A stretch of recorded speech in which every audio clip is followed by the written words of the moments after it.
ನೋಡಿ, ಒಂದು ಸಂಗತಿನಲ್ಲಿ ಹೇಳಲೇಬೇಕು, ಈ ವಕೀಲರ ಈ ಸಂಗತಿಗಳಿದೆಯಲ್ಲ, ಅದಕ್ಕೆ ಸಂಬಂಧಪಟ್ಟಂಗೆ ಕೆಲವೊಂದ್ಸರಿ ಪಾಸಿಟಿವ್ ನೆಗೆಟಿವ್ ಚರ್ಚೆಗಳು ಬರ್ತವೆ. ಆದರೆ ಅವರ ಕಮಿಟ್ಮೆಂಟ್ ಮತ್ತು ದೇಶಭಕ್ತಿ ಇದೆಯಲ್ಲ, ಅದಕ್ಕೆ ಸಂಬಂಧಪಟ್ಟಂಗೆ ಯಾವುದೇ ಅಭ್ಯಂತರ ಯಾವ ಕಾರಣಕ್ಕೂ ಬರಲ್ಲ. ಯಾಕಂದರೆ ಒಂದು ಸಂಗತಿನ ಹೇಳಲೇಬೇಕು, ಯಾರಾದರೂ ಅವ್ರ ಕಡೆಯವರೇ ಏನಾದರೂ ಹುಚ್ಚುಚ್ಚನಿಗೆ ಪೋಸ್ಟ್ ಹಾಕಿದ್ರೂ ಕೂಡ ಲಾಯರ್ಗಳು ತಿರುಗಿ ಬಿದ್ದು ಬಿಡ್ತಾರೆ. ಯಾಕಂದರೆ ಈ ಕಾಶಿ ಮಸೀದಿ ವಿಚಾರಕ್ಕೆ ಸಂಬಂಧಪಟ್ಟಂಗೆ ಏನು ತೀರ್ಪು ಅಂತಲ್ಲ, ತೀರ್ಪು ಬಂದಾಗ ಯಾವನೋ ಒಬ್ಬ ತಲೆ ತಿರುಕ ಏನೋ ಒಂದು ಪೋಸ್ಟ್ ಹಾಕಿದ, ಅದು ಜಡ್ಜಿಗಳನ್ನು ನಿಂದಿಸಿದಂಥ ಪೋಸ್ಟ್. ಅದಾದ ಮೇಲೆ ಎಲ್ಲ ವಕೀಲರು ಒಗ್ಗೂಡಿದ್ರು, ಈ ರೀತಿ ಕಾನೂನು ವ್ಯವಸ್ಥೆಯನ್ನೇ ಕಣಕ್ಕೆ ಬಿಟ್ಟರೆ ಗತಿ ಏನು ಅನ್ನುವಂಥ ಪ್ರಶ್ನೆ ಹಾಕಿದ್ರು. ಅದಾದಮೇಲೆ ಕೋರ್ಟ್ ಆವರಣದಲ್ಲೂ ಕೂಡ ಕೆಲವೊಂದಿಷ್ಟು ಚಕಮಕಿಗಳು ನಡೆದು ಅದರ ಪರಿಣಾಮ ಏನು ಅಂತಂದರೆ 40 ಜನ ಲಾಯರ್ಗಳ ವಿರುದ್ಧ ಸುಮ್ಮನೆ FIR ದಾಖಲಾಗಿತ್ತು.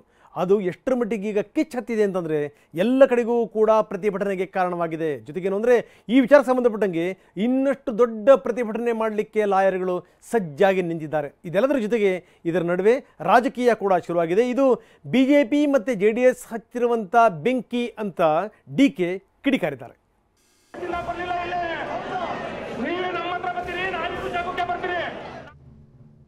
ರಾಮನಗರದಲ್ಲಿ ಕಿಡಿ ಹೊತ್ತಿಸಿದ ಫೇಸ್ಬುಕ್ ಪೋಸ್ಟ್.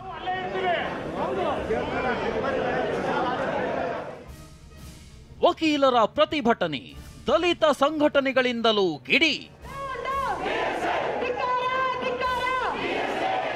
ರೇಷ್ಮೆನಗರಿ ರಾಮನಗರದಲ್ಲಿ ವಕೀಲರು ರೊಚ್ಚಿಗೆದ್ದಿದ್ದಾರೆ.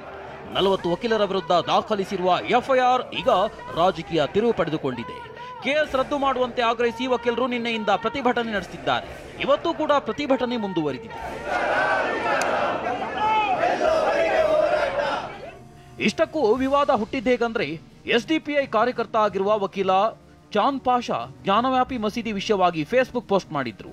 ಅದರಲ್ಲಿ ನ್ಯಾಯಾಧೀಶರ ಬಗ್ಗೆ ಕೆಟ್ಟ ಪದ ಬಳಸಿ ಅಪಮಾನ ಮಾಡಿದ್ದಾರೆಂದು ಇದೇ ತಿಂಗಳ 4ರಂದು ಬಿಜೆಪಿಯ ಶಿವಾನಂದ ಪೊಲೀಸರಿಗೆ ದೂರು ನೀಡಿದ್ರು. ಚಾಂದ್ ಪಾಷಾ ವಿರುದ್ಧ ಕ್ರಮಕ್ಕೆ ವಕೀಲರ ಸಂಘಕ್ಕೂ ಮನವಿ ಮಾಡಿದ್ರು.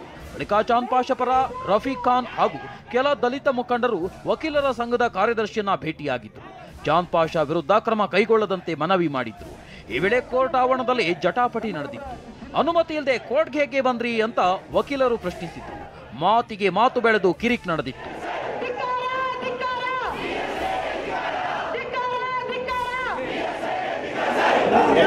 ಬಳಿಕ ರಫೀಕ್ ಖಾನ್ ಐಜೂರು ಠಾಣೆಯಲ್ಲಿ ವಕೀಲರ ವಿರುದ್ಧ ದೂರು ನೀಡಿದ್ರು. ಅದರ ಪ್ರಕಾರ PSI ತನ್ವೀರ್ 40 ವಕೀಲರ ವಿರುದ್ಧ FIR ದಾಖಲಿಸಿದ್ದಾರೆ. ಆದರೆ ಅಷ್ಟು ಜನರ ವಿರುದ್ಧ FIR ಹಾಕಿದ್ದಕ್ಕೆ ವಕೀಲರು ಪ್ರತಿಭಟಿಸಿದ್ದಾರೆ. ಮತ್ತೊಂದೆಡೆ ದಲಿತ ಸಂಘಟನೆಗಳು ಪೊಲೀಸರು ವಕೀಲರ ವಿರುದ್ಧ ತಮಾಟೆ ಚಳವಳಿ ನಡೆಸುತ್ತಿವೆ. ಕೋರ್ಟ್ ಆವರಣದಲ್ಲಿ ವಕೀಲರು ಜಾತಿ ನಿಂದನೆ ಮಾಡಿದ್ದಾರೆ, ನಾವು ದೂರು ಕೊಟ್ಟರು ಕೇಸ್ ತಗೊಂಡಿಲ್ಲ ಅಂತ DC ಕಚೇರಿ ತನಕ ರ್ಯಾಲಿ ಮಾಡಿದ್ರು. 40 ಜನ ವಕೀಲರ ಮೇಲೆ ಕೇಸ್ ಹಾಕಿದ್ದಾನೆ. ಸದನದ ಹೊರಗೂ ವಿಪಕ್ಷ ನಾಯಕರು ವಾಗ್ದಾಳಿ ನಡೆಸಿದ್ರು.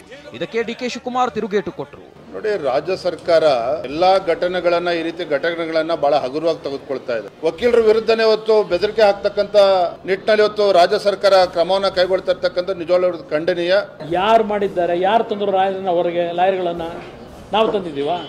ಸರ್ಕಾರ ನೀವು ತಂದ್ಕೊಂಡಿದ್ದೀರಿ. ನಾಗರಿಕರು ಕೊಟ್ಟಂತ ಒಂದು ಕೇಸ್ ಮೇಲೆ ಸರಿಯಾದ ತೀರ್ಮಾನ ತಗೊಂಡಿದ್ದೀವಿ, ಎಲ್ಲ ಯಾಕೆ ಆಗ್ತಿತ್ತು? ರಾಮನಗರದಲ್ಲಿ ರಾಜಕಾರಣ ನಡೀತಾ ಇದೆ. ಬಿಜೆಪಿ ಅವರು ಪಾಪ ಅಡ್ವೊಕೇಟ್ಸ್ಗೆಲ್ಲ ತಪ್ಪದಾರಿಗೆ ಎಳೆದು ರಾಜಕಾರಣ ಮಾಡ್ತಾ ಇದ್ದಾರೆ. ಈ ವಿಚಾರ ಸದನದಲ್ಲೂ ಪ್ರಸ್ತಾಪವಾಯಿತು. PSI ಸಸ್ಪೆಂಡ್ ಮಾಡಬೇಕು ಅಂತ ವಿಪಕ್ಷ ಸದಸ್ಯರು ಒತ್ತಾಯಿಸಿದ್ರು. ವಿಪಕ್ಷ ಸದಸ್ಯರ ಆಗ್ರಹಕ್ಕೆ ಉತ್ತರಿಸಿದ ಗೃಹ ಸಚಿವ ಡಾಕ್ಟರ್ G. ಪರಮೇಶ್ವರ್ ಚಾಂದ್ ಪಾಷಾ ಪರವಾಗಿ ಸರ್ಕಾರ ನಿಂತಿಲ್ಲ ಅಂದ್ರು. ಚಾಂದ್ ಪಾಷಾ ವಿರುದ್ಧ ಕೇಸ್ ಆಗಿದೆ ಅಂತ ಮಾಹಿತಿ ನೀಡಿದ್ರು. ಇನ್ವೆಸ್ಟಿಗೇಷನ್ ಆದೇಶ ಮಾಡಿರೋದೇ ಅದಕ್ಕಲ್ವಾ? ಯಾರು ತಪ್ಪು ಮಾಡಿದ್ದಾರೆ ನೀವು ಹೇಳ್ಬೋದು, ಯಾರು ತಪ್ಪು ಮಾಡಿದ್ದಾರೆ ಅಂತ ಹೇಳಿ ಸತ್ಯಾಸತ್ಯತೆ ಗೊತ್ತಾಗೋದಕ್ಕೆ ಈಗ ನಿಮಗೆ ಬೇಕಾದಾಗೆ ಉತ್ತರ ಕೊಡ್ಬೇಕಂದ್ರೆ ಹಾಕ್ತಾರ, ಅವ್ರು ಉತ್ತರ ಕೊಡ್ತಾರೆ ಸರ್ಕಾರ. ಈ ನಡುವೆ ಗುರುವಾರ ಬೆಂಗಳೂರು ಚಲೋಗೆ ವಕೀಲರು ಪ್ಲಾನ್ ಮಾಡ್ತಿದ್ದಾರೆ. ರಾಮನಗರದ ಸದ್ಯದ ಪರಿಸ್ಥಿತಿ ಬೂದಿ ಮುಚ್ಚಿದ ಕೆಂಡದಂತಿದೆ. ಸೈಯದ್ ನಿಜಾಮುದ್ದೀನ್, TV9 ರಾಮನಗರ.